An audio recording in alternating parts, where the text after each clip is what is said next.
What you're looking at here is the first of the modification for Daniel's AP1 S2000, a 2002 Honda S2000.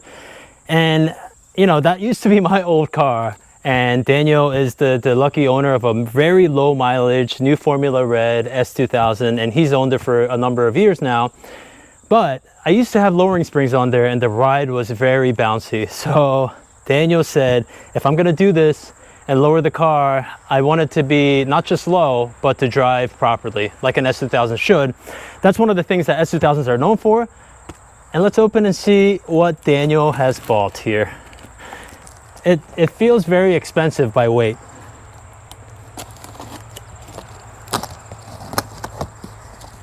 Oh, and here we go. Here we go. Can everybody see what that says right there? Yeah, it says Ohlins. Daniel spent the money to buy a legitimate coilover system. And let's just kind of take it out of the box here. All right, here it is. And I'm guessing this is the front because it's bigger, or no. Wow, look at the packaging on this. I mean, that is some quality. Looking at the very least, I mean, it looks like quality coilovers, and you can't go wrong with Ohlins. I would have said KWs or Ohlins, but Daniel went with the Ohlins. Big shout out to S2K Takeover for supplying Daniel with the coilovers. Okay, these are the springs and the top hats. Oh my God, these look very, very. And you have the adjusters here. I think these are adjusters. Wow, this is some super fancy stuff. And here's the other springs. Wow, what a quality setup.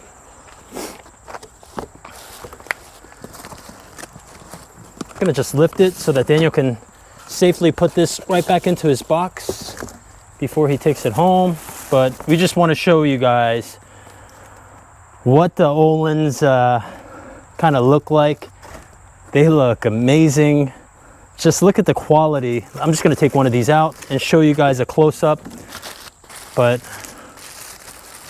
look at the quality and everything from the threads, I mean, to the bump stops. And this is where the top mounts would go. But man, are these beautiful. There it is. Daniel's brand new coilovers that he has been eyeing for a number of years, I have to say. But is the car going to handle so much better, and is it going to look that much better as well? There is a significant gap on his car because he went back to OEM height, and I don't blame him.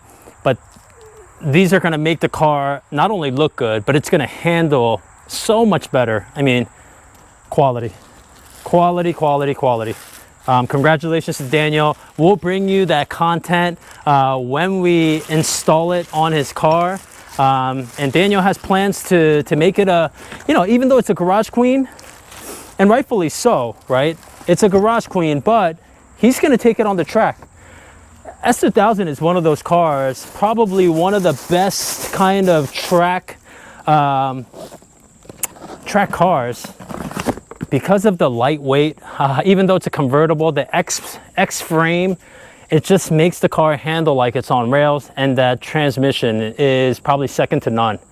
And you know, driving a BMW transmission and then you feel what an S2000 transmission feels like, it's a great driver's car, to say the least. But we'll bring you this content when we do the installation, and then we'll do a review of the Ohlins themselves. And Daniel's also gonna probably upgrade to a new set of wheels. I'm not sure if he's gonna stay with the RPF 1s, which are very popular lightweight wheels made by Enki. but you know, there's talks from Daniel that he might be doing another set of wheels. So stay tuned. We're gonna bring you the full review, installation, and other upgrades to the S2000. I told you we're not just doing the whole BMW thing, even though we own a lot of the BMWs. We're gonna make sure to kind of showcase a lot of different cars, S2000 being one of them, and stay tuned for that. What's up everybody, and welcome to Drive, Wrench, and Repeat. Today we're working on the Honda S2000 and we are looking at the Ohlins suspension. As you can see, the coilover is made by Ohlins and assembled by Sakebomb Garage. The reason why Daniel decided to go with this specific setup is he is on OEM suspension. As you know, if you're on OEM suspension, it's great to kind of have that stock feeling and feel all the good things about the S2000, but at the same time, it is a performance car. With that in mind, when he wanted to lower the car, he didn't want to just throw on springs like many people do, because you're compromising the ride quality. What he wanted to do was upgrade to something on the premium level, such as this. As you can see in the layout of the suspension, we have the front struts and the rear Öhlins struts and the top hats here, and then the springs.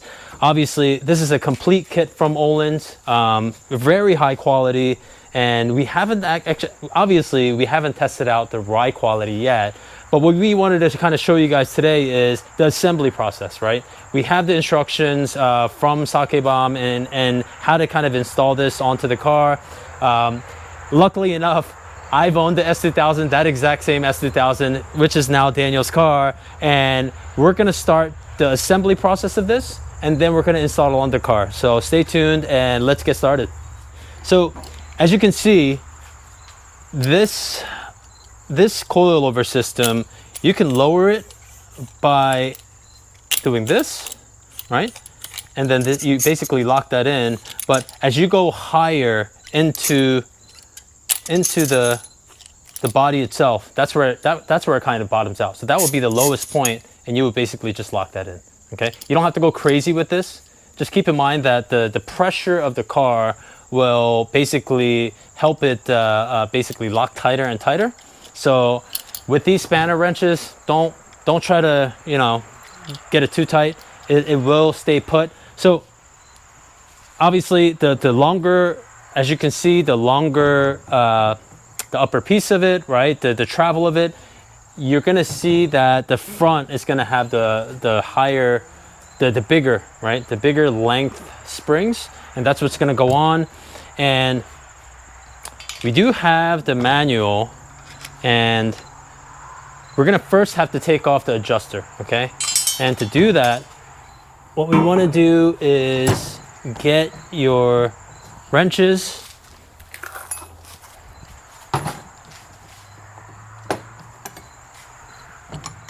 and it's a 14, guys, okay? 14 millimeter, and hold on to the rod here, okay? And as soon as you break it, you break the tension off of this screw, it should come off. Make sure you don't lose that. And we're gonna do one at a time, okay guys? One at a time.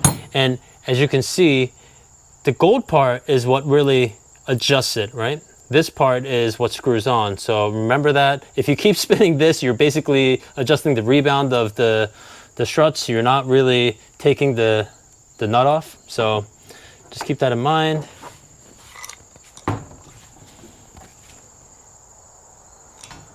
Okay, we have this on here. So we're gonna adjust the preload, and the preload for the front is 1 millimeter. In the back, it's gonna be 10 millimeters. So just keep that in mind when you're adjusting the preload. Obviously, we talked about, you know, going by feel or actually going by the book. We're gonna go by the instructions from Ohlins and Sakebomb. We're gonna use the caliper, and it is gonna be 1 millimeter in the front and 10 millimeter in the back, all right? So in order to set the preload, you're gonna basically install the top hat here without actually putting the spring in yet. And that is going to be the correct way to do it.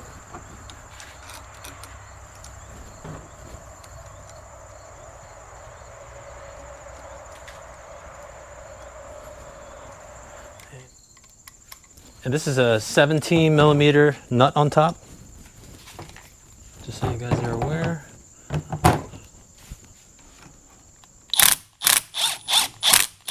Okay, and you don't have to go crazy with the nut yet, because we're actually gonna measure the preload of the spring. And we've measured the front springs already, but we'll do that again just to make sure. Give you guys a little peek at what the spring is gonna be. And we're gonna measure it from end to end. Okay, and there you go. It's like right around 200, right? And you see it. It's right around 200, and we're gonna zero it out. Okay, I'm gonna zero it out here. Lock this, zero it. Then we're gonna bring it up 1mm.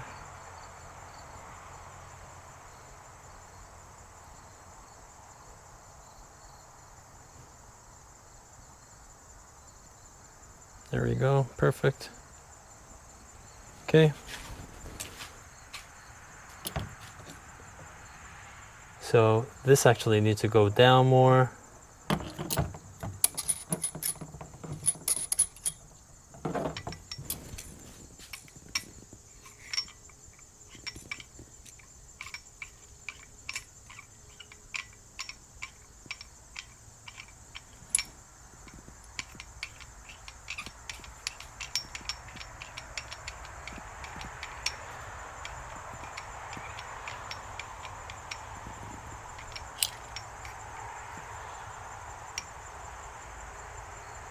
Okay, we were right there. So let's tighten that up. Oops.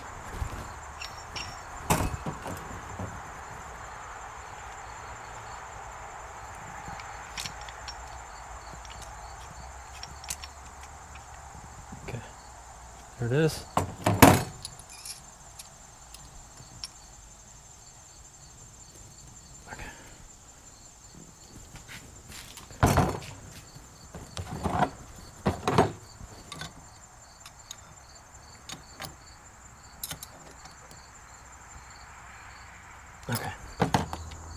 Okay, so now that we got to the part of preloading, right? Setting the preload, we're gonna put the dust, these are dust boots basically, so none of the dust, moisture, whatever else gets into it. So it's gonna go nice and firm on here. Okay.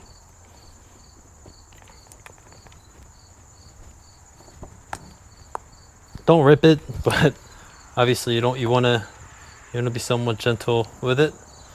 And then the spring. And you are gonna have to hold this part, right? So we'll just show you how to do that. Okay. Oh, that is looking so good. Okay.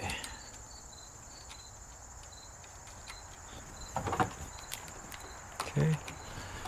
We are gonna have to hold this. Okay. And if it doesn't pop out, you can kind of play with the dust boot. Okay. Now the front is done. All we have to do is just screw these guys in. And remember, don't screw it from the top. Screw it from the bottom here. Okay. Screw it from the bottom here.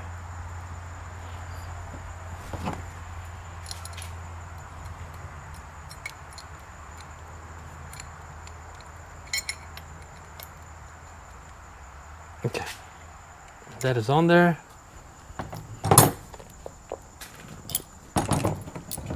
Because the threads here are so deep, there's no like real crazy torque setting here, right?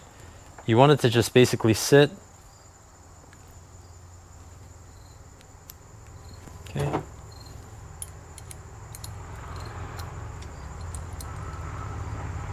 Okay, it's on there. So the fronts are done. They're ready to go on, but we got to do the rear. So rears are going to be 10mm preload. So pretty easy, right? You guys are seeing how easy that is. We could have winged it. I know some people suggested that we do that. but we are not going to wing it. We're gonna take our time and really follow how it's done.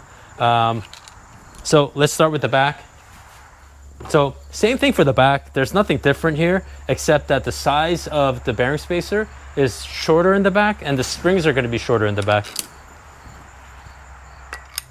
So one interesting thing that we found out is that there's actually a lowering fork for the rear for the Ohlins FPSport, Sakebomb, whatever it is. That's a little disappointing because, like, you know, we're gonna get this. We're gonna lower it as much as possible, right? But like, if the car doesn't lower as we want to, we can always higher it up. We can always raise it, right? But we'll see how low the rears go. Okay, that's bottoming out right there. We'll see how low that is. If it's too low, we can always raise it up. So we're gonna do the same thing for this guy. And you know, I've touched a few coilovers here and there, and I gotta say, the quality of this is top notch. So the cool thing about, I guess, these are rear adjusters, if I understand correctly, and because they're underneath of some hard to reach places, we're gonna install this, because the fronts you can adjust by opening your hood. The back, you're gonna have to go through the trunk and you're not gonna be able to reach the adjuster. So we're gonna actually tie this in there. As we install this, we'll show you how to put this on. All right, guys, so it's fairly easy. Before I remove the bottom strut bolt, which is a 17, I'm gonna remove these guys. And since I can't really get in there, I'm gonna use a breaker bar. And the great thing about it, it looks like the inside, man, Honda is awesome to work on. Just look at this. This is actually welded onto the body. So you're really just removing the top, which is awesome. So we're gonna remove this 17, and then the bottom strut bolt, which is also a 17, and then we'll remove the top hats, the bolts on the top hat, and then this should slide down. Basically gonna support the front wheel, and then we're gonna take a breaker bar and basically loosen the tension first.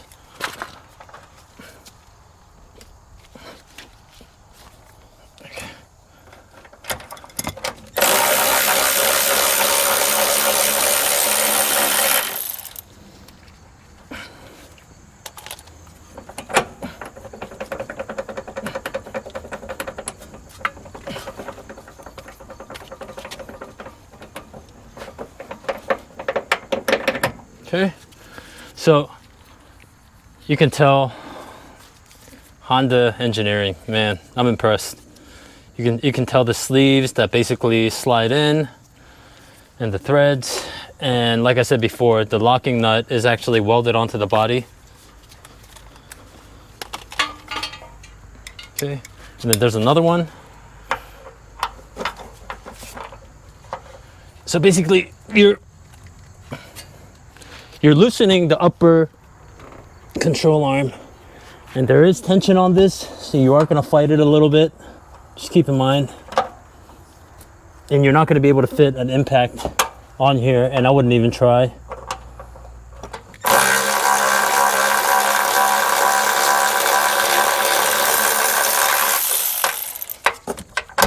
Okay, that one was easy.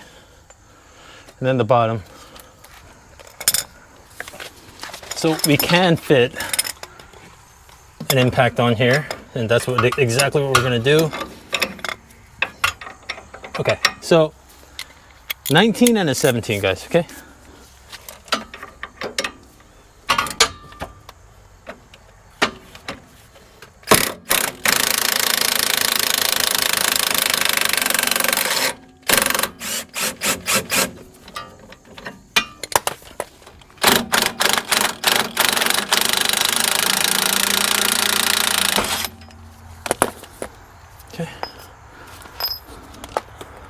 Okay, so We'll leave the jack to support that, and we're gonna take the top nuts off.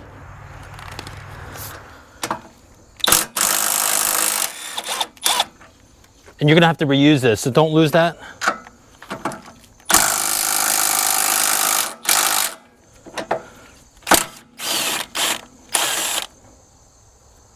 Okay.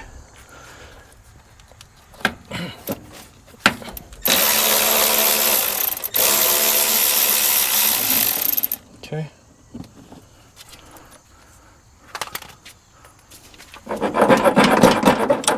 Okay.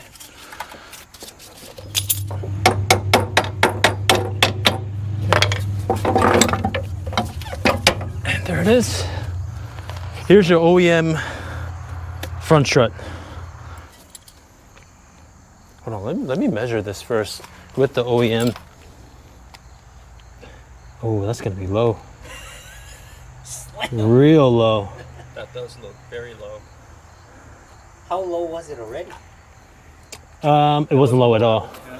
Maybe we need it. Or do you want to conserve it? Do you want like a finger gap?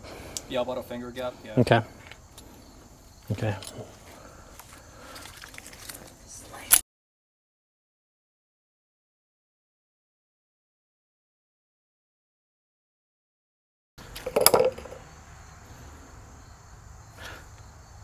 I think that's about 2 inches, man, or 1.5 inches. You'll have a little bit of gap. Okay. Yeah. Yep. Okay. Let's try with Settle that. in a little too. Yeah.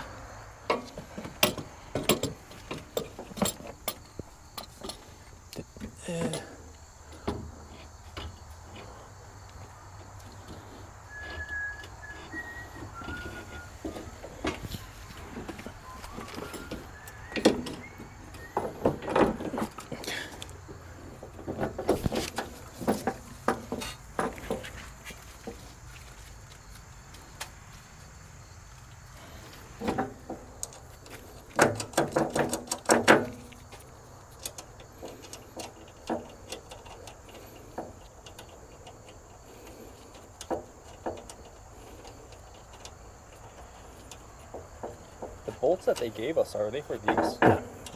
They don't even fit. Are these factory bolts? Yeah.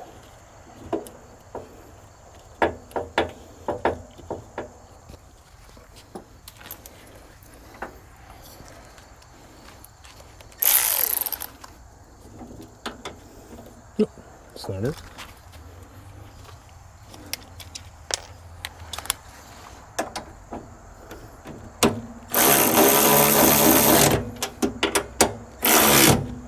Okay. So this definitely helps if you have 2 people doing this, because you are going to have to line it up. Let me know when. Okay. Position it. Okay, keep going. Yeah? Yep, keep going. Pump.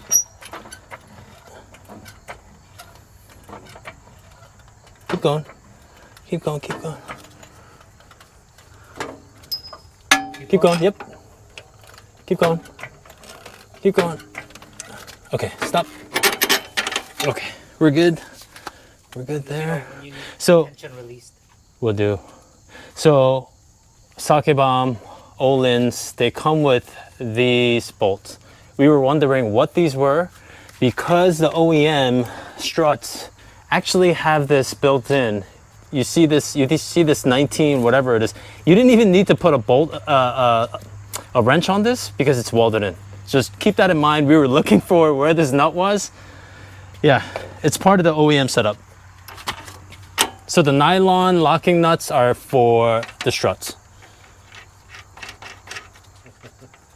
All right, now we put the washer in between. Got the 19 on the back.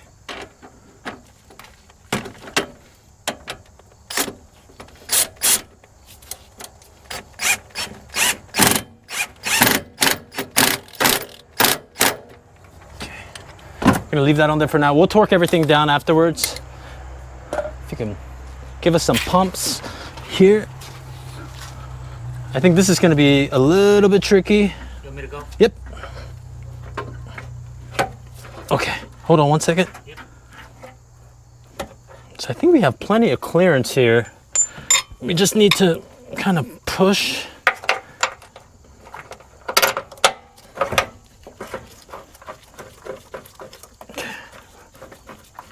Man, Hondas. This is why people love Hondas, guys. Working on BMWs and then coming to Hondas, it's like a night and day difference. That was it. I mean, it fits like a glove, even though it's aftermarket parts. And then we're gonna just basically screw this guy on there. So we're gonna put the brake holder here.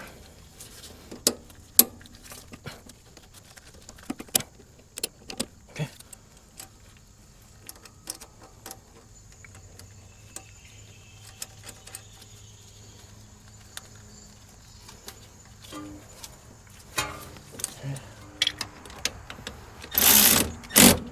Okay.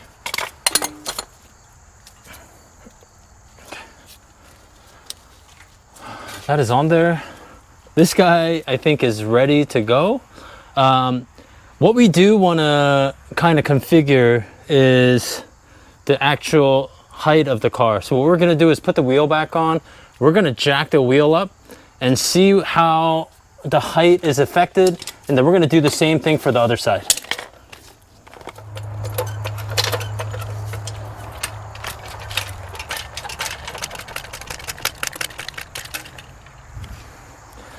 That looks damn good. Wow, that looks legit. That looks so good. It's about a finger gap, exactly what we wanted. I honestly think if the car was any lower, Daniel would have a hard time going up a driveway or just going over speed bumps. I think this is perfect. So let's set it at this height. I know exactly how much to wind up in order to get it to this height. But I think that looks fantastic. From the top down, it almost looks like it's almost flush, but it's actually got a finger gap. As you can see, right at the top, you have about a finger. So that's about ½ inch. So I think that's perfect. Any lower, it would just kind of look a little bit ridiculous.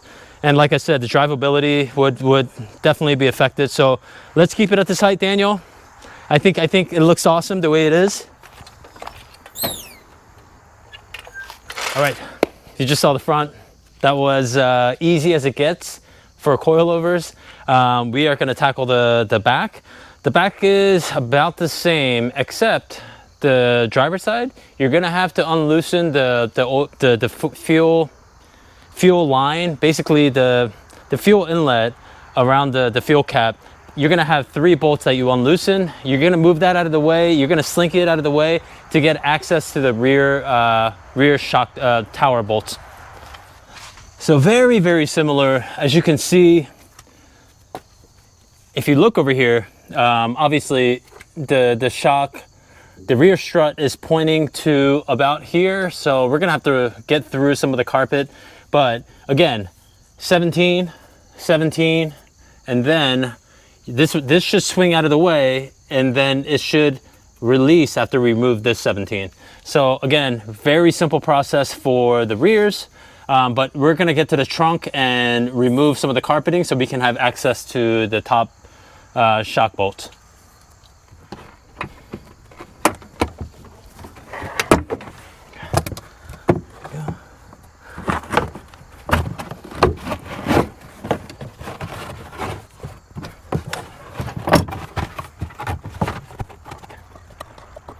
Bring this there, Adelaide.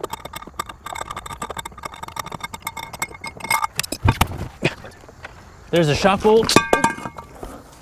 Get this guy out of the way. Oh, pretty simple. And then let's remove the plastic while we're here on the other side.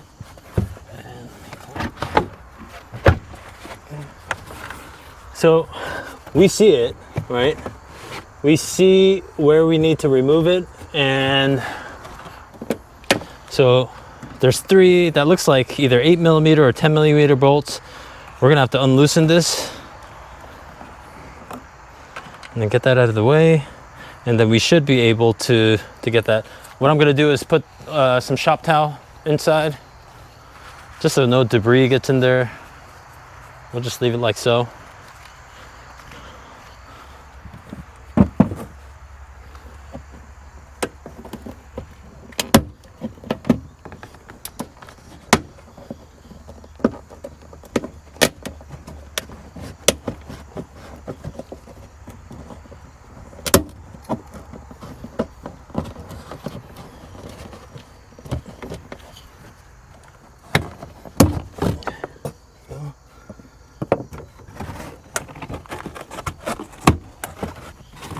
And that should give us enough room to wiggle that out of the way. What we're gonna do is remove this as well. That looks like a 13. And all we really need is room to get in here, right? And then remove that, so. Yep, that's an 8mm.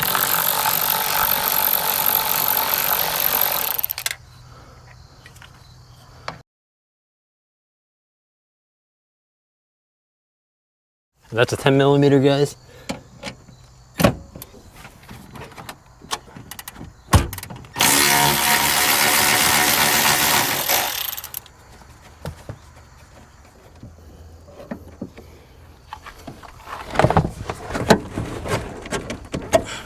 Okay, here we go.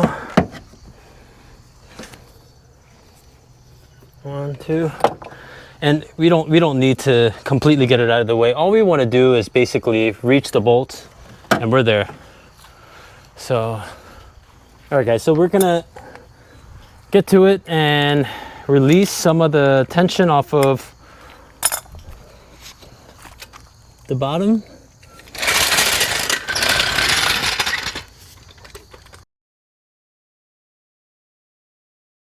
Okay, we're gonna loosen this guy.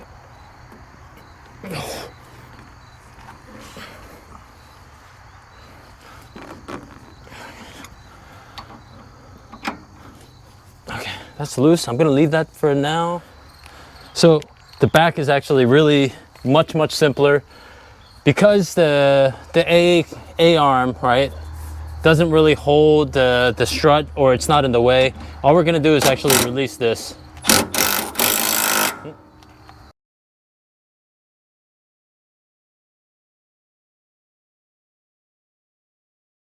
Okay.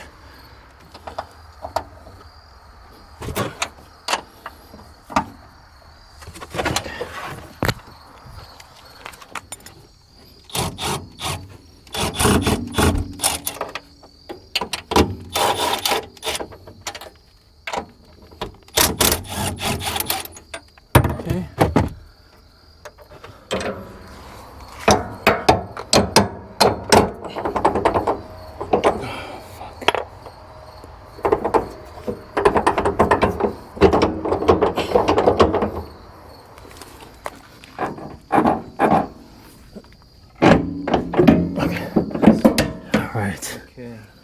All right. Whew. I feel like the back is going to struggle to be as low as the front. Okay. That's my only worry. Yeah, the back's...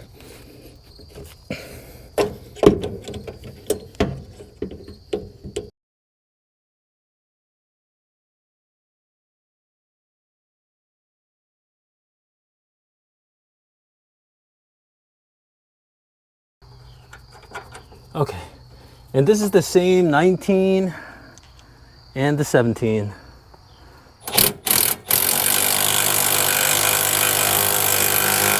Okay, that's on there. We're gonna torque it down after we kind of test fit the wheels, but we're gonna get the top as well.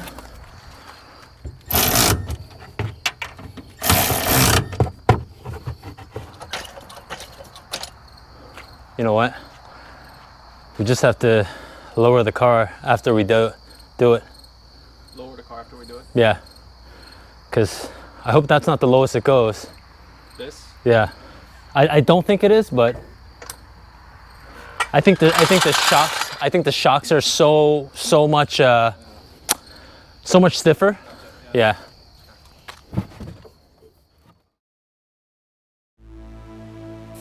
Alright guys, to wrap up this video, I'm gonna quickly install the remote adjusters for the rear side.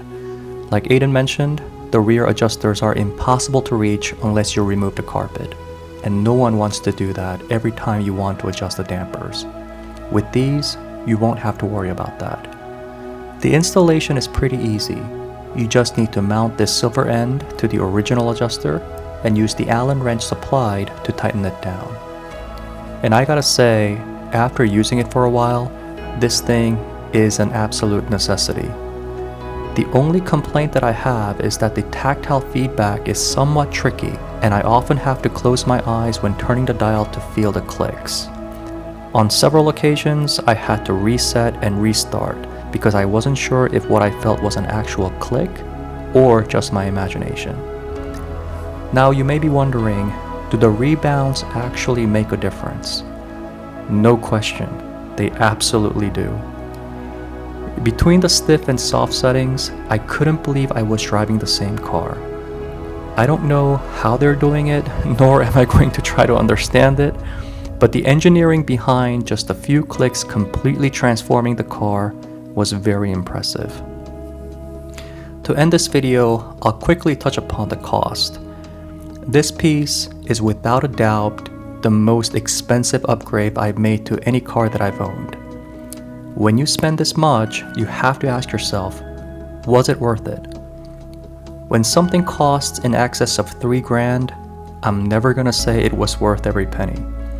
Maybe I would have if I routinely tracked my S, but even then, I'm honestly not sure if I can objectively say that this was worth every dime. But while I can't say that, I can say that I don't regret it. Cost aside, this piece delivered on exactly what I wanted, and that was to lower the car without compromising the ride quality and having the flexibility to adjust damper settings with ease. And because of that, I was a satisfied customer. Well, that's it for today, guys. Next video will be on installing drive shaft spacers because my S had vibrations coming from the CV shaft after it was lowered. So I'll catch you in that video, guys. Peace.